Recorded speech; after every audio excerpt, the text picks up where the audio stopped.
Hi, everyone. Welcome to America Meditating Radio and The Next Normal. I've been liking our collaboration between the Brahma Kumaris Meditation Museum's Next Normal online program and the marriage it has had with America Meditating, knowing that I'm the host for both shows. Don't you love what a pandemic can do to you? You just have to expand your heart, I tell you. This is the particular age and time that we're being invited to be the best of ourselves. And as we thrive to become the best of ourselves, there are certain shadows that we can bump into. Racism has definitely been a very big one that we've grappled with in this country and maybe all around the world in their own way. And the question is, what is the solution? I mean, how do we practice looking at the other person as a soul and seeing the divinity in them? Geez, come on. God didn't make any mistakes. And I think the only mistake that we might have made is that we have turned our attention away from the divine. And then that breeds hate, it breeds separation, it breeds jealousy, comparison, competition, so much.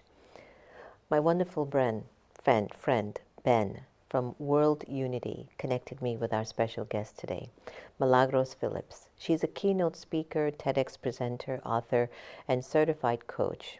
She designs strategic learning programs for organizations seeking to enhance their diversity, equity, and inclusion initiatives through race literacy. For more than 35 years, Milagros has consulted, designed, and facilitated programs across many industries. She's an artist. She's a Reiki master, a teacher, a sound therapist, a teacher of A Course in Miracles, and the creator of Race Demystified, a compassionate approach to healing from racial conditioning. Her latest book is titled Cracking the Healer's Code, a prescription to healing racism and finding wholeness. Milagros is a recipient of the 2021 New Thought Walden Award for Interfaith Intercultural Understanding. It gives me great pleasure to welcome Milagros Phillips to America Meditating and Next Normal. ¿Cómo estás? Bien, gracias. So How good are to you have this you. morning? Thank you I so much. am Thank good. you for inviting me. I'm so excited to be here with you today. I wanted to make sure everything was off and suddenly realized it's like, oh, you've got to turn off that phone. So here we are. Good. I'm glad to have you. You know, I understand that you had an early awakening into the realities of what's it called, like colorism, or all of this thing based on society and race and the caste system as a young girl growing up in the Dominican Republic. What were your experiences that led to that awakening? Yeah, one of my favorite things as a child was singing to myself and dancing. So I used to spend hours singing and dancing on the front porch of our home. And I remember I was about 4 years old. I still remember that because it was so poignant, you know. And the neighbor from across the street, we were just to give you kind of a little bit of background. We were the darkest skinned people in our cul-de-sac in the place where we lived in our area. And and so the neighbor from across the street came over one day because she used to see me dancing on the porch all the time. And she was like, "So what do you want to be when you grow up?" And I said, "I want to be a ballerina." And she said to me, "Well, you can't be a ballerina because there are no Black ballerinas." And immediately I said, "Yes, there are." And mind you, I'm just 4 years old. And she said, "No, when the ballet comes on, the ballet used to come on every Sunday in the Dominican Republic because we were living under a dictatorship. His name was Trujillo. And his whole thing was that he was a very cultured man. He was it's a very interesting dynamic. Music and excuse me, the arts were very important in the Dominican Republic at that time. So she said, on Sunday when the ballet comes on, why don't you look and see if you see anyone who looks like you?" And of course I looked and she was right. There wasn't anyone who looked like me. So I said, "Well, I'll be a singer then."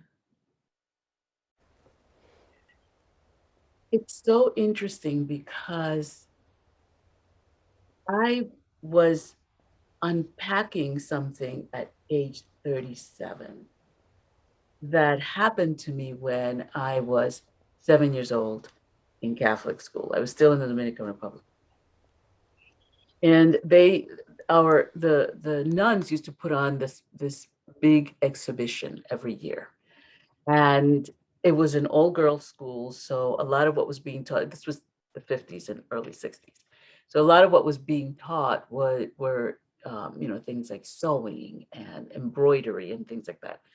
And the young people would produce the most beautiful things. So there would be this exhibit and a play every year, and the whole town would turn out to see this. We had this beautiful church. It looked more like a cathedral. It was just gorgeous. And of course, the Catholic school was just absolutely beautiful with it was just gorgeous. So anyway, so there I am, this little kid, and they're going to put on a play. And I used to put on plays in my backyard. So this was, so I said, and I was also one of two of the youngest children in that class, because this was the fourth grade, and I was only 7 years old. And so I told one of the older children that I'm going to try out for the play. And she said to me, well, you can't, because all of the major parts are taken, and the only parts that are left are parts for angels. And everyone knows there are no Black angels. And it was so interesting to me when I unpacked that 30 years later, along with the you can't be a ballerina. And what I realized was that in that moment, I became aware of the thought that came to me when that happened. And that was, oh, even God doesn't love little Black children. Guano. It Wow. was so powerful. And then as I began to unpack, because I had to write an essay about something that had impacted my life. And that's sort of what came to the forefront, which it wasn't even, it just showed up, right? And when I started writing and I started unpacking, I realized that I had lived up till then my entire life being very, very good. Very, very good. To the point that if I couldn't be good at something the very first time that I tried it, I wouldn't even try it because I had to be perfect. And I realized that I had to be perfect because I had a plan. That little 7-year-old decided that day that God was a bigot. And, being a Catholic child, you're taught that everything happens in heaven, right? Like your entire trajectory of life is so you can get into heaven. And so my trajectory of life was I was going to be really, really good because I was going to get into heaven and I was going to kick God out of heaven because God was a bigot and he didn't take care of the children, and I would. Isn't it? I mean, Yeah. you realize as a child, you just kind of, so I had created this little coup in my head, Sure, even as sure. early as But then 7 years why old. wouldn't you? But why wouldn't you? I mean, everyone's telling you that because of the color of the skin, you can't be a ballerina, you can't be an angel, and they're only teaching you what they have been taught, Mhm. so what? Of course I would do the same. Yeah. Yeah. It's like, Yeah. oh, God doesn't know how to do a good job. I better get in there and Yeah. fix this. I Well, better it's get in nice. Well, it's good that you didn't go up there to heaven to kick God out, but you stayed down here to become a race healer. What was it that led you, though, to ultimately become that thought leader on the subject of race diversity? Was it all those many years of from 4 years old, the ballerina stories, 7, the acting that you can't be an angel? Was there something else that started to percolate in your consciousness that says, you know what, I'm going to become a race healer? Well, it was all of it. So here's the interesting thing. Again, and I really believe that when we have a calling, we come in prepared for that calling. And the rest of our life is learning how to be the calling. Right? So all of those experiences, and I just mentioned too, there were tons of experiences throughout my life. By the time I was 13 years old, I'd had a lot of these types of experiences, which were very painful. Eventually, I realized, once I actually took on the mantle of doing this work, I realized, oh, I was just being trained. so that I would understand internally what that feels like, looks like, tastes like, sounds like, so that I would seek healing and wholeness in spite of that. But what really started this journey of doing healing work, the day that Dr. King was killed, my mother had gone to the grocery store and my father and I were watching something on television, and they stopped everything and the news came on and said that Dr. King had been killed. First they said he had been shot, and then we were sort of waiting, and then they said, he passed away. And when that second bit of news came, I not only was I shocked, it made me sick to my stomach. And I excused myself and I went to the bathroom to cry. And I just sobbed, and I didn't want my father to hear me crying. And he kept knocking on the door, going, "Are you?" Because I was in there a long time. "Are you okay in there?" And at some point, I remember hearing a voice that said, "You're to continue the work." I didn't know what that meant. I'm 13 years old. We had only been in the country for 3 years, and I'm hearing this, and now I'm sobbing even harder because this is scary.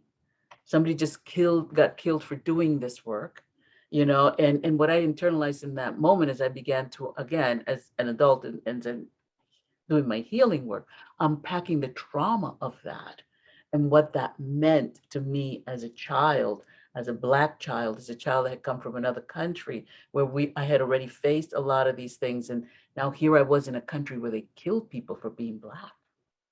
Over there, you just, as far as I could tell, you just got insulted. You know what I mean? Over here, they kill you for that. You Yeah, know? yeah, And yeah. and so here I am, 13 years old, and that's right. So I avoided race work all my life. There was Mm. no way, for pretty much most of my life. There was no way I was ever going to do race work because, it's already, I'm experiencing it. Why would I also want to teach about it or do work with it in any way? Because that just would enhance and it would keep me trapped in that energy field, basically, which was so painful, Yes, and so hence, and it's so interesting, again, just like watch spirit work, right? Like watch the yeah, universe work, because I entered this work through personal growth and healing. I knew something was off, and I had done enough personal work to realize that I needed healing. And it wasn't from the things that I thought I needed to heal from, if that makes sense. but sure, that sure. but that this was a very specific thing. And so that's where, because I was avoiding doing the race work, right?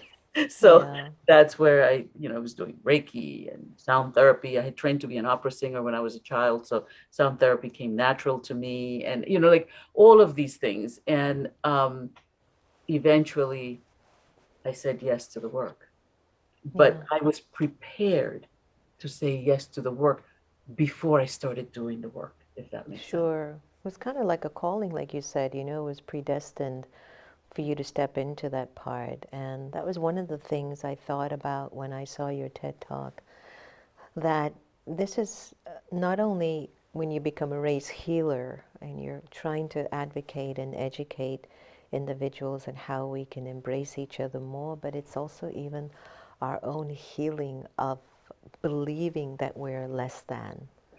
And that has to actually take place in all races, because to even be the race that imposes some brainwashing idea of superiority over another race, when deep inside you're scared as hell, that needs healing too. So the healing work has to happen on all fronts. In your work, you also talk about race literacy. Could you explain what that means and how our race literacy changed the conversation on race? Sure, yeah. So there's a lot that we don't know about race, that we never learned, that no one taught us, and we certainly don't teach it in school. In spite of what people are talking about on the news, we're not teaching any of this history in school. So race literacy is the conscious awareness of the history of race, how race is is part of a caste system, how we are all acculturated into that racial caste, and the impact of all of the above on our current events and individual lives. So when people become race literate, when they start to learn that history that we were never taught, it changes the way they view race. It changes the way that they feel about race. It changes how they see themselves within the context of what they have learned. And it helps to diminish a lot of the myth that people have created their lives around. And so it really helps people to get grounded. It helps people to become more compassionate, to see each other as members of one human family, as opposed to those people over there and the segregation, not just the external segregation, but the internal segregation. To live this and stay in this level of separation, you have to segregate inside, which means your heart and your head are in two different places. And so what this work does is it brings people back to themselves so that they can remember the pieces of themselves, their ancestry, and where they came from. We all have ancestry. And people start to look at the fact that their ancestors came to this country unless they were kidnapped and brought in for free labor, which, a lot of white people were. And people don't realize that the first enslaved people in this country were actually white Europeans that were brought by other white Europeans, because that was a system that they had there, and it was the natural system for them for a long time. And Do so, you think you made know, it so difficult for the African race to have, rised up from that? Because, you look at the Holocaust with the Judaic culture, and as you're very clearly stating, there were Caucasians who were brought over for free labor, who were also slaves. Is it just because of the color of their skin they were able to become invisible and not recognize the status of the culture? But then when you were black, everybody is like, oh, then you must be a slave. exactly. And there were Okay. free people, free Black people in this country. But Yeah. if they cross over the wrong line, they would be nabbed and turned back When they into went to the slaves. South. Yeah, So, yeah. so what are some of the things that are impacted by race? Oh my gosh, everything from hiring, mentoring, promotions, firing, people's salaries are impacted by race. Um, our education system, our medical system, our companies and organizations, even Oh, religion is impacted by race. And so everything has been colored by this myth, because race is a myth. There are no genetic markers differentiating one human group from another human group. So it's a myth. But that myth has created the reality of racism. And that is what we live with, is the reality that the myth has created.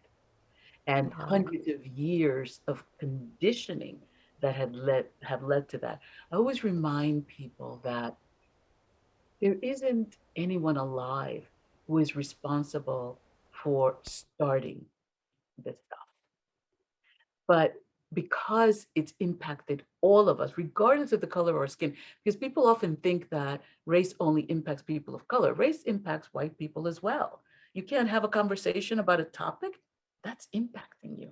You know, and so so it impacts all of us, which is why I always remind people that we all need healing from Yeah, I hundreds of agree. years of conditioning. I remember I held an event at the Meditation Museum a while back, and there were some Caucasians that were in the room, and they were good friends. And for the first time, I kind of asked them, how do you feel, as a Caucasian, knowing what has happened to black people? And it just opened up this completely different, safety to have this conversation and really basically to talk truthfully, like, what do you really feel? So sometimes it's difficult to have open and honest conversations on the topic of race. What is it that really touches the soul and makes it really feel hard? Is it because there's just way too much truth to it? A lot of it is not just that there's way too much truth, but it's too much truth that's been hidden from people. And it's difficult truth that's been hidden from people. So we, as an international body, as a human family, are under international laws that are founded in this stuff that were put together in the 1400s and continue to affect us. You know, we don't we don't always trace things. Like, a lot of my work is giving people context. Like, this isn't just something that showed up a couple hundred years ago. Here's the foundation. Here's the racism is institutional, systemic, internalized, and interpersonal. So it's institutional because it's been made into law. It's systemic because we set up systems to support those laws.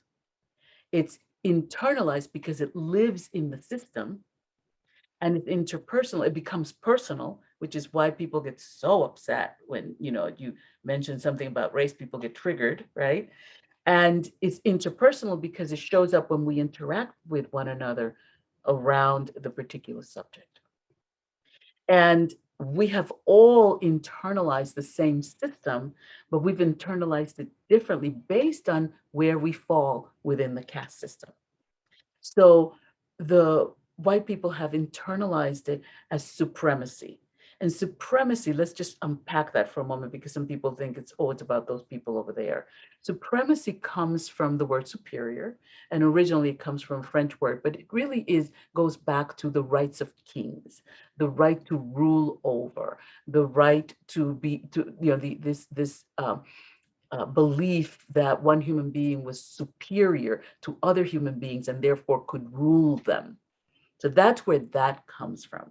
So, the white community have internalized it, not necessarily consciously, but sometimes consciously, more often than not unconsciously, because it lives in the system. So they've internalized it as supremacy, which is superior over, or greater than. People of color, Black people and people of color, have internalized it as colonization. And when I say colonization, I'm not just talking colonization of their land. I'm talking about colonization of the land, the waterways, the people, and the people's possessions, as well as the possession within the waterways and the land. Okay? Because there are laws around that. And so we have internalized it as colonization and enslavement. And you see that permeating throughout. You see that people of color, more often than not, will get paid less, that they're expected to do what are called menial jobs, that they have to prove themselves to get a position where uh, a white person doesn't have to prove themselves. They can just get that same position. And we see this over and over and over again. It's been shown, because we love numbers. we love to count and measure. And so we have a lot of statistics that show all of those things. But ultimately, human beings, the work really, it's the work of the heart. It's the work of the heart. We want to solve racism in our heads. That's just not going to happen. We have a lot of information, heady information about race, and it hasn't done the job. The job really needs to happen in the heart. And you can't legislate people's hearts, right? That we've had laws that say, we have commandments as well as written laws that say that you shouldn't murder, and yet people kill other human beings, right? What keeps you from doing that isn't necessarily a change of mind, although that helps, or because there are laws. There are laws and people still do it, right? It's where's your heart in connection to that other human being? That's what keeps you from doing that. And so the work of healing racism is the work of the heart. It's about greater compassion. It's about how we are here to experience love Of and course, joy of and course. learn from one another. and that And it, doesn't happen in segregation. and you know, one of the things, Milagros, that I've observed as well on my journey, being half breed, half Indian, half black, and even if you go into my Indian tribe, they're like, oh, you're mixed? Oh, and their limitations. We're carrying a lot of information or experiences or indoctrinations that we haven't ourselves investigated with our own hearts. Really, does this mean that if they're black or mixed or rich or poor, I'm not supposed to love them? I think what you are sharing is really vital, that it really is a job of the heart where the compassion is concerned, because the shadows and the trauma and the hurt is so deep, it broke the heart in pieces. And so, in order for us to really move forward, we're going to have to demystify racism. And that's one of the compassionate approaches that you've come up with, the race demystified. How does this approach help to foster conversations that can lead towards some kind of a respectocracy, between man and move them forward? Because one is racism, but the other is the soul. The soul just has its own prejudices about its own self. And so it's like, what are you going to do? They're going to definitely express that on one another, and they're going to find their tribes to support that. But what do you think would be needed? You do have this program called Race Demystified. How do we does this program help to access the consciousness of a person so that that shift can occur? Yeah, that program is now 20 years old. And the same things that people were saying 20 years ago, they're saying today about that program, which is they never see race the same way again. Because for me, the healing needs to happen in mind, body, spirit, and emotions. We need to be able to treat the whole being because the whole being has been wounded by this.